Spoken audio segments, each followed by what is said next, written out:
O caminho para a vida eterna.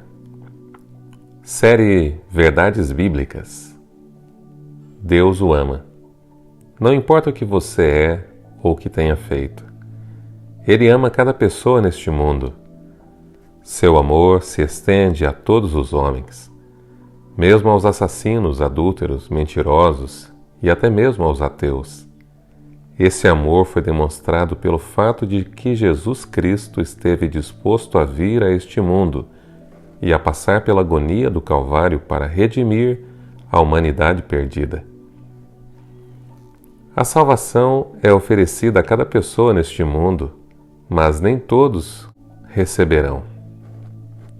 As pessoas perguntam: como posso ser bom diante de Deus? E como posso permanecer correto diante dele? O caminho para a vida eterna é muito fácil de ser compreendido, mas poucos sabem como ir a Cristo e experimentar alegria, paz mental e esperança quanto ao futuro. O presente estudo mostra a resposta bíblica para uma vida cristã vitoriosa. Romanos 3, verso 23 diz: pois todos pecaram e carecem da glória de Deus. Romanos 3, o versículo 10 diz: como está escrito, não há um justo, nenhum sequer. Esses versos revelam nossa condição desesperada. Somos pecadores. Ninguém pode reivindicar ser justo diante de Deus por seus próprios méritos. Romanos 6, 23 diz: porque o salário do pecado é a morte, mas o dom gratuito de Deus é a vida eterna em Cristo Jesus, nosso Senhor. A única recompensa para o pecador é a morte eterna. Essa ele realmente compra, mas a vida eterna é gratuita, é uma dádiva, porém apenas a recebemos se a aceitarmos. Nossa forma de vida indicará se somos verdadeiramente convertidos ou não. Atos 16:30 e versículo 31 diz: depois, trazendo-os para fora, disse: Senhores, que devo fazer para que seja salvo? Responderam-lhe: crê no Senhor Jesus e serás salvo, tu e tua casa. A pergunta feita por muitos que estão buscando a vida eterna é: o que devo fazer para que seja salvo? A resposta é clara: crê no Senhor Jesus. Isso não significa apenas crer que Ele existe, mas crer nele, a tal ponto de fazer o que Ele diz. Até os demônios creem e tremem, mas a crença do cristão fará mais do que isso. O cristão nascido novamente terá fé em Jesus e viverá a vida de obediência a Ele. Há passos definidos a serem dados na senda, no caminho para a vida eterna. O primeiro deles é crer. João 3, versículo 16 diz: porque Deus amou o mundo de tal maneira que deu o seu Filho unigênito para que todo o que nele crê não pereça, mas tenha a vida eterna. O poder convincente do Espírito Santo leva-nos a tomar a decisão. Podemos escolher crer em Jesus ou não. Deus não nos força. Porém, se escolhermos crer, a maravilhosa promessa da vida eterna será a recompensa. Passo número 2. O arrependimento. Atos 3,19 diz: arrependei-vos, pois, e convertei-vos, para serem cancelados os vossos pecados. Lucas 13, versículo 3: eu vou-lo afirmo, se, porém, não vos arrependerdes, todos igualmente perecereis. O verdadeiro arrependimento é uma dádiva de Deus. É a bondade de Deus que leva ao arrependimento, e não algo pecaminoso que o homem busca. Porém, ao homem é dada a possibilidade de escolher entre arrepender-se ou não.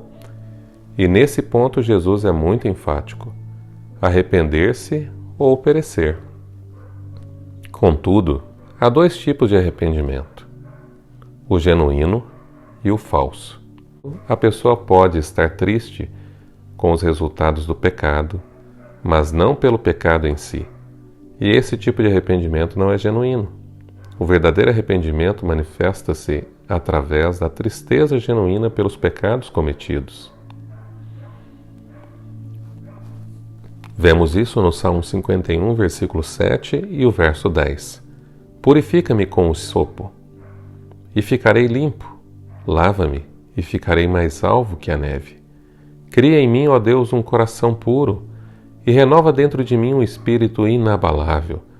O rei Davi ficou verdadeiramente triste com seu duplo pecado, assassinato e adultério, e rogou a Deus que purificasse a sua vida.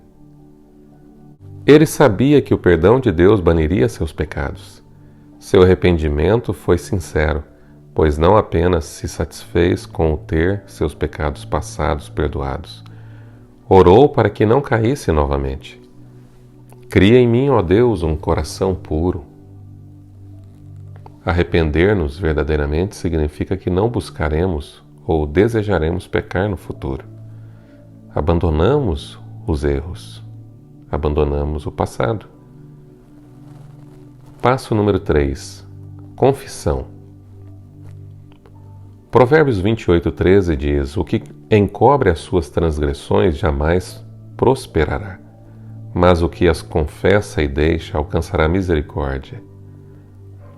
O próximo passo importante é confessar os pecados a Deus em oração. Não ao sacerdote, ao padre, ao pastor ou ministro, mas a Deus em particular. Seja específico, não generalize, mas confesse, vá ao ponto, fale o pecado que de fato você cometeu e esqueça-o, porque você encontrou o perdão de um Deus misericordioso.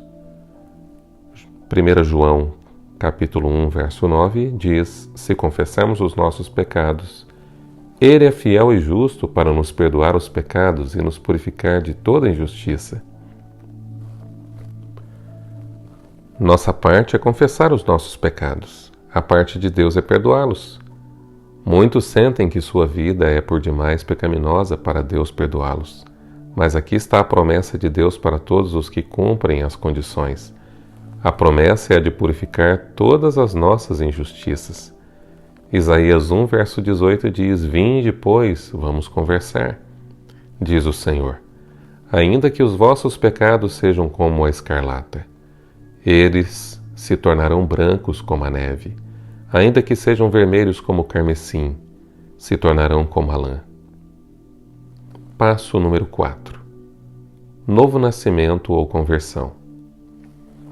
João 3, versículo 3 e versículos 5 a 7 diz: a isso respondeu Jesus: em verdade te digo, que se alguém não nascer de novo, não pode ver o reino de Deus. Em verdade te digo, quem não nascer da água e do Espírito não pode entrar no reino de Deus. E quem é nascido da carne é carne, e o que é nascido do Espírito é Espírito. Não te admires eu te dizer: importa-vos nascer de novo. E assim, se alguém está em Cristo, segundo Coríntios 5,17, diz: é nova criatura. As coisas antigas já passaram, eis que se fizeram novas. A evidência da verdadeira conversão é a transformação da vida. Aquilo era amado, agora é odiado. Aquilo que era odiado, agora é amado. A pessoa é uma nova criatura, nasceu novamente. Seu primeiro nascimento foi carnal, o novo nascimento é espiritual. Isso não significa que a pessoa não sofrerá tentações ou que nunca mais irá pecar ou cair. Sempre haverá conflito entre a natureza pecaminosa e a espiritual enquanto a pessoa viver. Mas enquanto ela olhar para Jesus em busca de força, não precisará fracassar. Seu prazer, como nova criatura, será fazer a vontade de Deus, guardar os seus mandamentos. Quinto passo: obediência. Hebreus 8, verso 10 diz: porque esta é a aliança que firmarei com a casa de Israel depois daqueles dias, diz o Senhor. Na sua mente imprimirei as minhas leis, também sobre o seu coração as inscreverei, e eu serei o seu Deus e eles serão o meu povo. Se a pessoa estiver verdadeiramente convertida, isso se manifestará mediante a sua obediência à vontade de Deus. E é aqui onde muitos falham. Estão preparados para prestar um culto formal e para serem cristãos professos, mas não a viverem de acordo com o padrão de justiça de Deus. A promessa do novo pacto é que Deus imprimirá suas leis na mente e corações de seus seguidores. Uma nova criatura.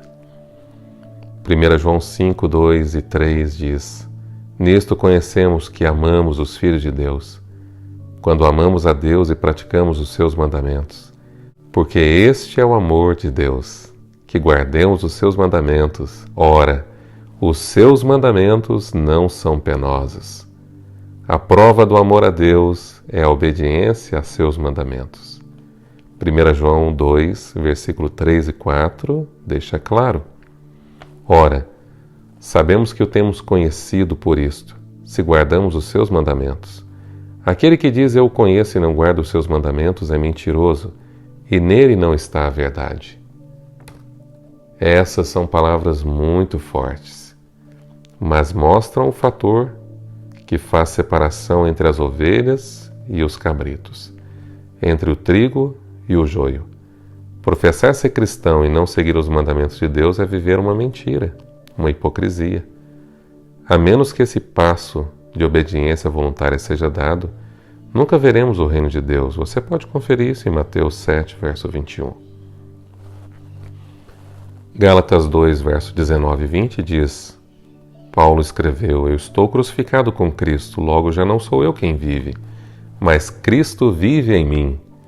E esse viver que agora tenho na carne, vivo pela fé do Filho de Deus, que me amou e a si mesmo se entregou por mim. A obediência não é obtida por nossos esforços, é alcançada pelo poder de Cristo vivendo na pessoa. Não obstante, cooperaremos voluntariamente no lado da obediência. Todas as nossas vitórias sobre a tentação e nossas realizações no viver cristão podem apenas ser creditadas a Deus. Não podemos nos orgulhar das nossas vitórias, pois quem nos dá a vitória é Cristo. A menos que Cristo viva em nosso interior, nada somos, mas quando Ele habita em nós, passamos a ser o seu precioso tesouro e dizemos como Paulo: Logo já não sou eu quem vive, mas Cristo vive em mim. 1 João 5,13 diz: Estas coisas vos escrevi a fim de saberdes que tendes a vida eterna. A vós outros que credes em o nome do Filho de Deus. Portanto, podemos ter absoluta confiança na promessa da vida eterna. A batalha sobre o pecado foi travada e vencida no Calvário. Agora tudo o que temos a fazer é submeter nossa vida a Cristo, e a vitória e a recompensa se tornarão realidade.